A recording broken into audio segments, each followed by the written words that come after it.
राम राम राम राम हरे हरे। तो जैसे कि मैं बता रहा था, कृष्णा के फैमिली के जो मेंबर्स हैं, एक बार वो घूमने जाते हैं। कौन कौन है? साम है, प्रद्युम्न है, चारु है, भानु है, गद हैं, और भी राजकुमार हैं यदुवंश के।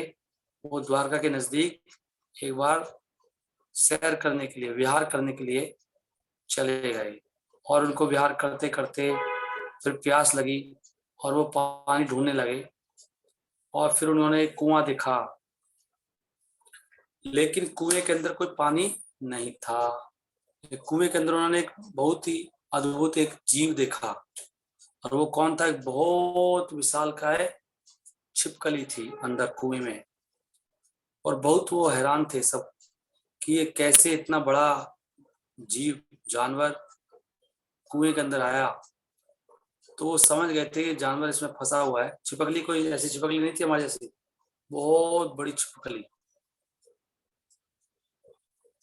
और उन्होंने फिर कोशिश किया उसको निकालने का बाहर, परंतु दुर्भाग्यवश वो कुछ नहीं कर पाए। और इस प्रकार वो अपने घर वापस चले गए। फिर उन्होंने घर जाके कृष्ण को बताया कि ऐसे ऐसे बहुत विशालकाय छिपकली कुएं में फंसी हुई है। तो भगवान फिर वहां पर आए और भगवान ने फिर अपने उल्टे हाथ से हाथ डाला कुएं में और उसको छुआ, उसको बाहर निकाल लिया।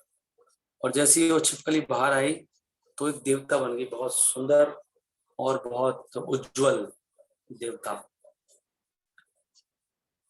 और तो सब लोग बड़े आश्चर्यचकित थे। और बहुत सुनहरे रंग का रंग था, मुकुट भी सुनहरा था, बहुत सुंदर। रंग भी सुनहरा था, आभूषण पहने हुए थे गले के आसपास। तो ऐसे लगता था कि वो स्वर्ग के हैं।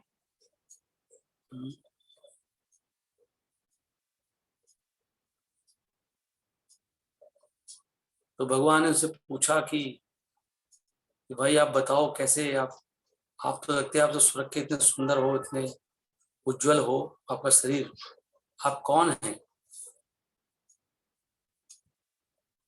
तो भगवान ने कहा आप तो लगता है कोई देव पुरुष हैं, स्वर्ग से आए हैं, तो आपका परम सौभाग्य हो।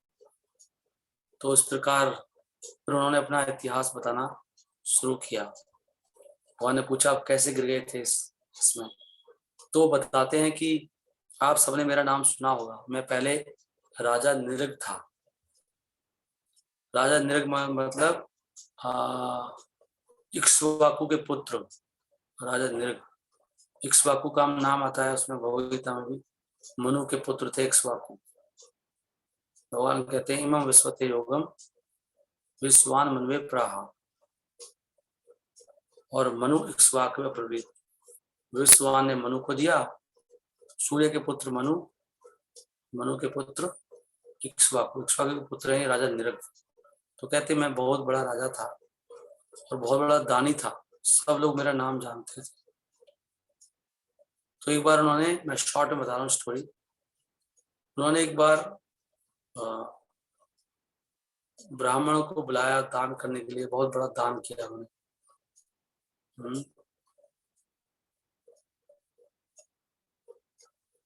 तो भगवान को कहते हैं प्रभु आप तो सब जानते हैं, लेकिन फिर भी मुझसे पूछ रहे हैं, आप तो सब जानते हैं, किसका भूत भविष्य सब कुछ। तो फिर अपनी स्टोरी सुनाते हैं कि मैं कर्म कांड के कारण मेरी हालत, कर्म कांड कितना खतरनाक होता है और हम लोग कर्म कांड करते रहते हैं।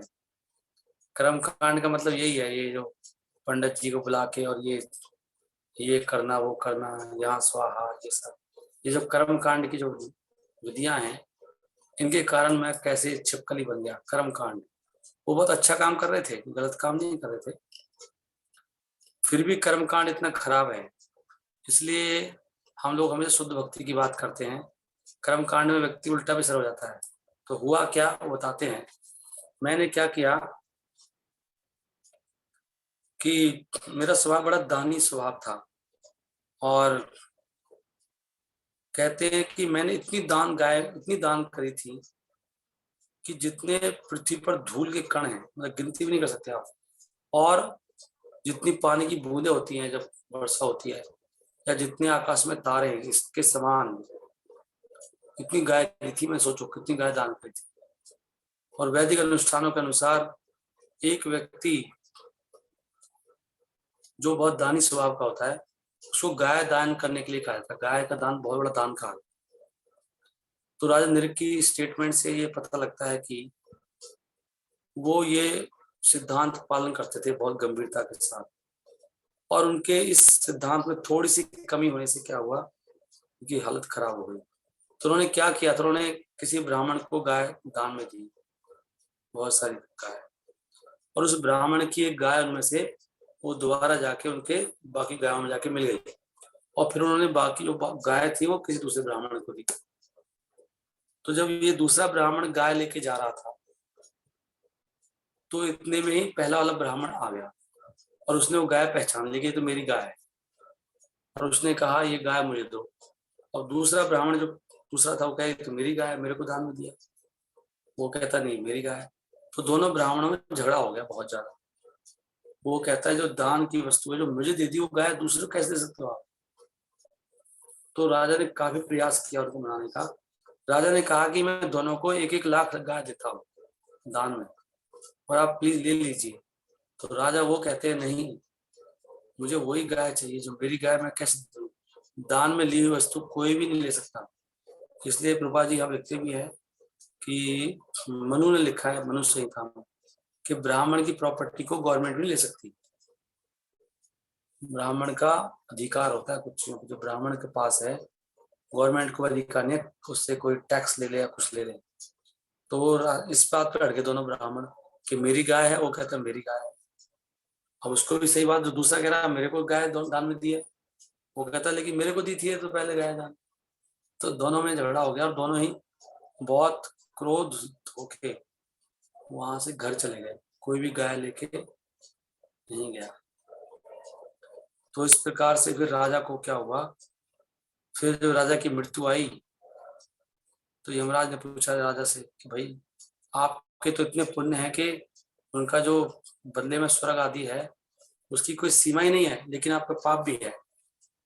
तो थोड़ा बहुत पाप है, तो आप पहले कौन सा लेना चाहेंगे? तो उन्होंने फिर सोचा कि मैं पहले पाप को भुगतान कर लेता हूँ, बाद में मैं अपना आराम शुभ होऊंगा पुण्य का। तो प्रभुपा जी लिखते हैं कि जो व्यक्ति कर्मकांडी होता है और पुण्य वगैरह करता है, भक्ति नहीं करता, उसमें बुद्धि कम होती है, कहते हैं उसको पहले स्वर्ग वगैरह में जाना चाहिए था और वहां पे भक्ति करके वो काट सकता था पाप को। लेकिन उसने मूर्खतावश पहले पाप ले लिया। और जब उसने कहा कि भाई चलो पहले पाप भोग लेता हूँ, तो तुरंत यमराज की उससे वो तुरंत इतनी बड़ी छिपकली बन गई। तो इतने सालों से वो कुएं में पड़े रहे थे, लेकिन उनको सब कुछ याद था। वो कहते हैं पुण्य कर्म के प्रभाव से मुझे सब कुछ याद था, इसलिए मैं यहाँ पर पड़ा पड़ा भगवान कृष्ण को फिर वो याद करने लगे। ये सब कहानी चल रही है। तो यहाँ पर एक शिक्षा है कि कर्म कांड बड़ा खतरनाक होता है। यहाँ पे थोड़ी सी गलती होगी, सावधानी नहीं बरती गई वहां पर, तो कितना बड़ा बिना बात की मारा गया। देखो ये नहीं, राजा अच्छे काम करते हुए भी, इसलिए बहुत जो सोचो पुण्य काम करते हुए मारेगा। जो लोग भौतिक काम करते हैं उनकी क्या दशा होती होगी, सबको नरक में जाना पड़ेगा। हम लोग समझ नहीं पा रहे, जो लोग भक्ति नहीं कर रहे ना गंभीरता से, सोच रहे हैं नहीं नहीं ठीक है ये है वो है, ऐसे सोच सकता है व्यक्ति जब, लेकिन कष्ट आता है ना तब बड़ी मुश्किल हो जाती है, वो बच नहीं पाया कोई भी। जो शुद्ध भक्ति नहीं कर रहे हैं सबको नरक में जाना पड़ेगा, और नरक बड़ा एक दिन का नरक भी हो। मैं आज सोच रहा था पुलिस वाले बैठा ले हमको वहाँ पे कोठरी में एक रात भी, तो भी हमारी हालत खराब हो जाएगी। घर में इतनी फैसिलिटी हुई तभी हम परेशान हो जाते हैं। इतनी फैसिलिटी होने के बाद भी व्यक्ति को यहाँ दर्द हो रहा है, ये हो रहा है, वो हो रहा है, बूढ़ों को कितनी प्रॉब्लम होती है। और जहाँ पे ना खाने को है, गंदे लोग हैं, तमोगुणी माहौल है, वहां पे आपको रहना पड़े, कैसे रहोगे? और नरक में तो बहुत कष्ट भी दिए जाते हैं, फिर भी हम लोग कितने जिद्दी और मूर्ख हैं। क्योंकि जो जो पुण्य काम करता है उसमें बुद्धि नहीं है, वो लिख रहे हैं प्रभुपाद जी, कहीं आया था कि उसमें बुद्धि नहीं होती, प्रभुपाद लिख रहे थे हैं। और जो जो भौतिक काम करते हैं उनमें तो बिल्कुल ही बुद्धि नहीं होती।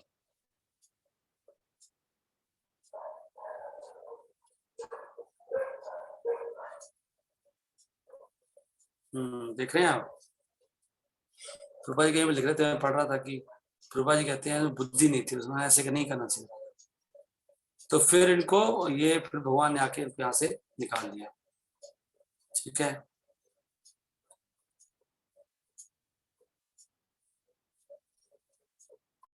तो फिर राजा को सब याद आ गया, ये भगवान से प्रार्थना कर रहा है राजा ने।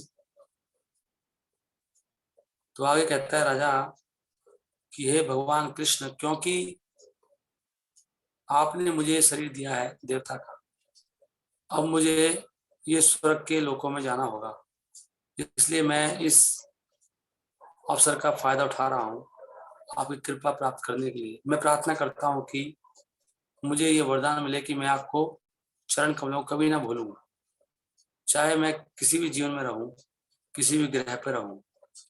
आप तो हर जगह व्यापक हैं, हर जगह हैं, आप सर्वत्र हैं, आप ही कारण हैं और आप ही क्या है, प्रतिफल हैं।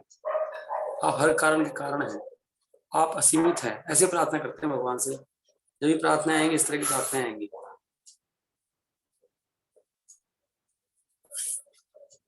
तो इस प्रकार फिर वो स्वर्ग में जाने से पहले राजा नरक ने भगवान की परिक्रमा की।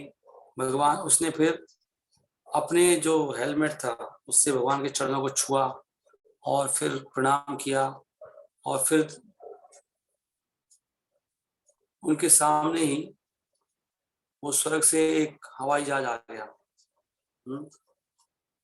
और फिर उनको भगवान ने परमिशन दी, अब जाइए आप। फिर राजा नरेंद्र जब चले गए तो कृष्ण ने राजा की भक्ति की सराहना की, ब्राह्मणों के प्रति, और उनका दानी होने की सराहना की, और उनके वेद अनुष्ठान करने की। इसलिए यहाँ पर एक बताया जा रहा है कि अगर कोई व्यक्ति भगवान कृष्ण का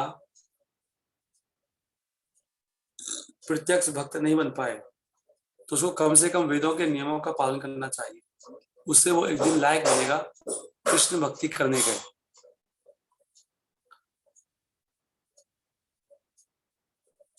और फिर वो धीरे धीरे क्या होगा, एक दिन भगवान के धाम में जा सकता है,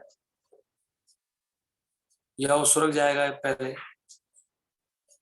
और फिर वो धीरे धीरे आगे ट्रांसफर हो जाएगा आध्यात्मिक लोकों में। तो इस समय भगवान कृष्ण तो अपने संबंधियों के बीच में थे, प्रेजेंट थे। और कौन है वो? Who are members of the Kshatriya class, क्षत्रिय वर्ग के लोग हैं सारे वो।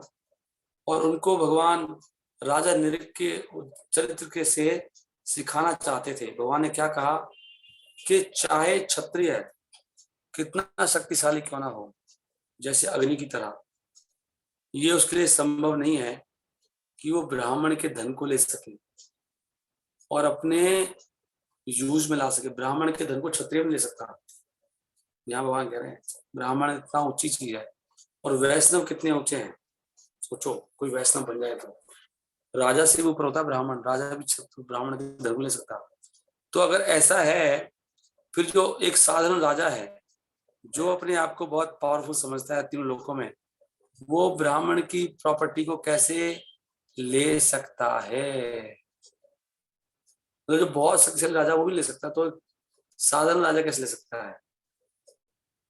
अभी तो ब्राह्मण का कोई कंसेप्ट ही नहीं है। मैं नहीं देखता, मैं नहीं सोचता कि जहर, भगवान कह रहे हैं, लेना इतना खतरनाक है जितना कि ब्राह्मण की प्रॉपर्टी। इसलिए कोई ना मंदिर की प्रॉपर्टी खा रहा है और उसको भोग कर रहा है, रूपा की प्रॉपर्टी का नुकसान कर रहा है। तो बहुत सोच समझ करना चाहिए। मैंने देखा कि कई वो लक्ष्मी कोई लोग ना फटा नोट दे जाते हैं बेकार सा। भगवान के लिए उत्तम देना चाहिए, उत्तम। चाहे कोई नोट भी फटा नोट डाल दिया भगवान की सेवा में, आरती में चढ़ा दिया। सोच समझ के सेवा करनी चाहिए कि किसके साथ डील कर रहे हो आप। For ordinary poison there is treatment. एक साधारण जहर हो तो उसका भी इलाज है और उसके असर से बच सकते हो। लेकिन अगर कोई ब्राह्मण की प्रॉपर्टी को ले ले तो उसका कोई इलाज नहीं है। तो इसका सही उदाहरण है राजा नरक। राजा नरक देखो, ब्राह्मण की थोड़ा सा गड़बड़ कर दिया, राजा मारा गया। उसको छिपकली बनना पड़ा।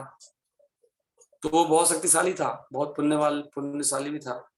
तो थोड़ी सी गलती से कि ब्राह्मण की गाय मतलब उधर आ गई, बस गलती से आई, ली भी नहीं, राजा के पास आ गई बस गलती से। ब्राह्मण को दान ब्राह्मण की होगी ना प्रॉपर्टी हो, तो ब्राह्मण की गाय आ गई थी वापस। उसके कारण उसको कितना गंदी जिंदगी मिली, एक छिपकली के रूप में रहना पड़ा।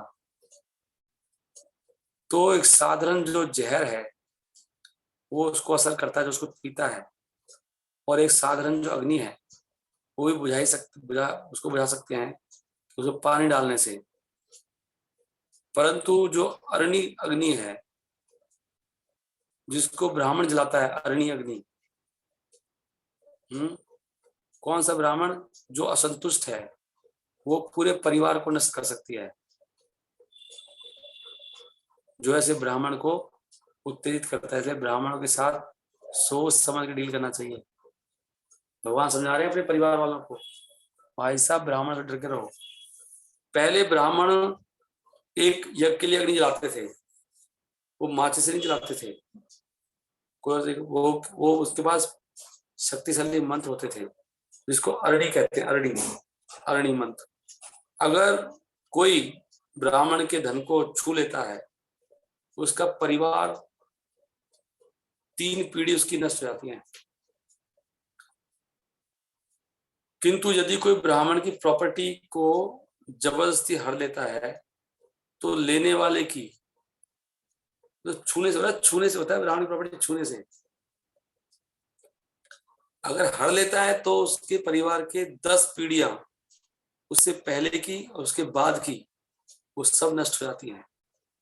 दूसरी तरफ अगर कोई एक शुद्ध वैष्णव बन जाता है भगवान का, तो उसकी 10 पीढ़ियां उसके जन्म से पहले की और जन्म के आने की बाद की सब मुक्त हो जाती है। देखो, इसलिए भक्त बनना कितना सुंदर बात है, सोच के देखो आप। हम अपने बच्चे को इंजीनियर डॉक्टर बनाना चाहते हैं, लेकिन भक्त बने सोचते हैं नहीं।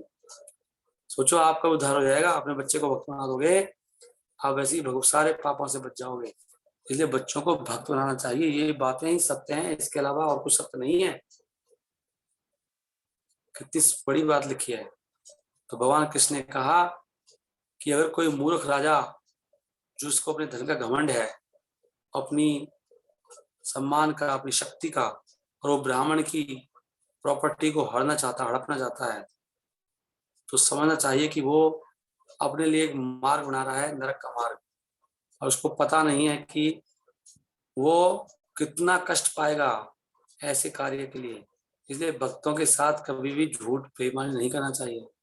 भक्तों के साथ करेंगे तो मारे जाएंगे। भक्तों के साथ सोच में डील करो, चाहे आपके घर का हो चाहे बाहर का हो। करेक्ट, बहुत ऊंची बात है। तब ऐसा हड़पने वाला नरक में जाता है, इसको कुंभी पाक नरक कहते हैं। केवल वो नरक में ही नहीं जाता है, पर उसके जो परिवार के सदस्य भी हैं उनको भी बहुत कष्ट में जीवन स्वीकार करना पड़ता है। मैं देखता हूँ किसी किसी के परिवार में कष्ट पे कष्ट आते रहते हैं, मैंने देखा है। मैं किसी का जैसे बाप लंगड़ा हो गया, उसके खानदान में कुछ और भी हो जाते रहते हैं, और उसी तरह कष्ट आते रहते हैं बार बार। ये पापों के फल होते हैं सारे। उसे पता लगता है कि एक ही तरह का पाप कुछ चल रहा है पीढ़ी दर पीढ़ी। किसी किसी में ऐसे होता है कि उसकी दादी विधवा होगी, बहू भी विधवा होगी, बेटी विधवा होगी, सब विधवा विधवा हो जाते हैं, ऐसे उन्होंने देखा है समाज में। तो ये सब कर्मों के फल होते हैं सब। या किसी को रोग चले जा रहा है, वैसे खाने रोग होता है, हार्ट प्रॉब्लम, सब कुछ चलेगा, ये पापों के फल होते हैं। कहते हैं वो इनकी तो पीढ़ी में है जी, पीढ़ी में, क्या बोलते हैं उसको, हेरिडिटरी। तो ये सब चीजें हैं, ये सब पापों के फल होते हैं। ये सब यहाँ पे साफ साफ लिखा है, परिवार को भोगना पड़ता है। इसलिए भाई कर्म बहुत ध्यान से करना चाहिए। एक व्यक्ति जो ब्राह्मण की धन को चुरा लेता है, चाहे उसने उसको दिया था या किसी और ने दिया था, उसको कम से कम 60,000 साल मल के कीड़े के रूप में रहना पड़ता है। भागवत में लिखा कैंटो में। इसलिए मैं आपको आदेश देता हूँ, भगवान करें, मेरे प्रिय बच्चों, संबंधियों जो यहाँ पर हैं, कभी भी गलती से भी ब्राह्मण का धन मत ले लेना, और नहीं तो आप अपनी पूरी वंश को खत्म करोगे, दूषित करोगे। अगर कोई व्यक्ति ऐसे धन लेने की इच्छा भी करता है,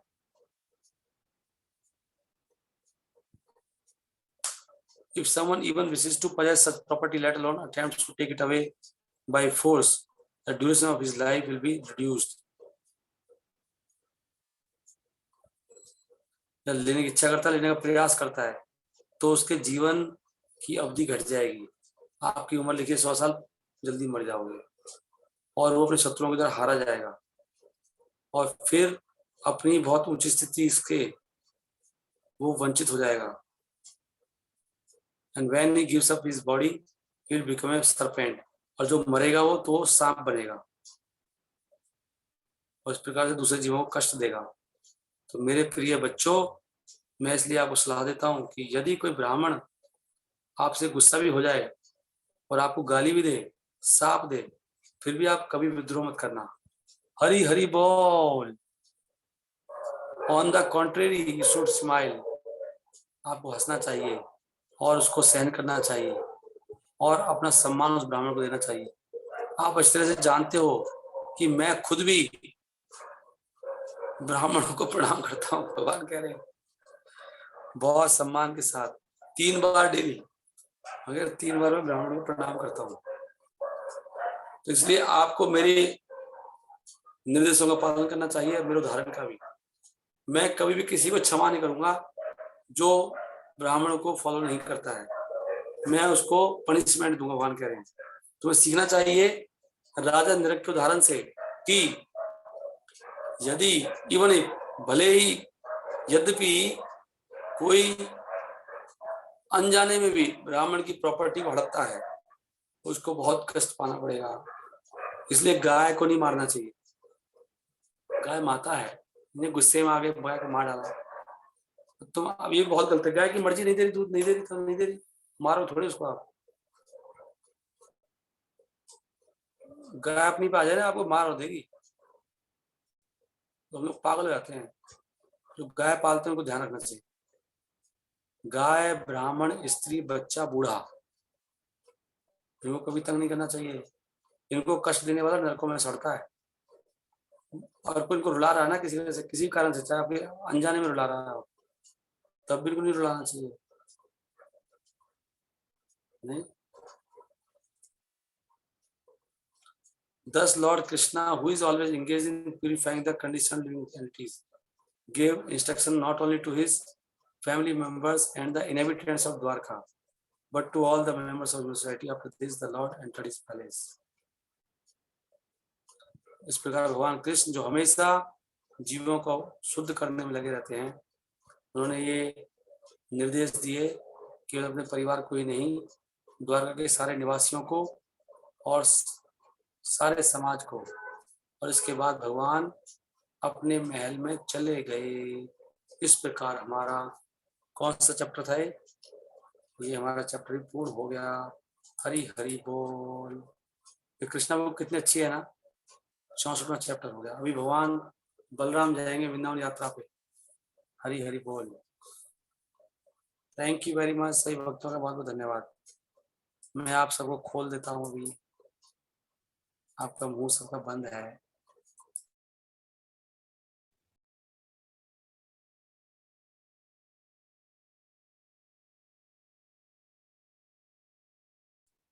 हरे कृष्णा, मेरा भी बंद रहता है। ठीक है, तो कोई प्रश्न तो नहीं है? टाइम भी हो रहा है, सुबह जल्दी उठेंगे।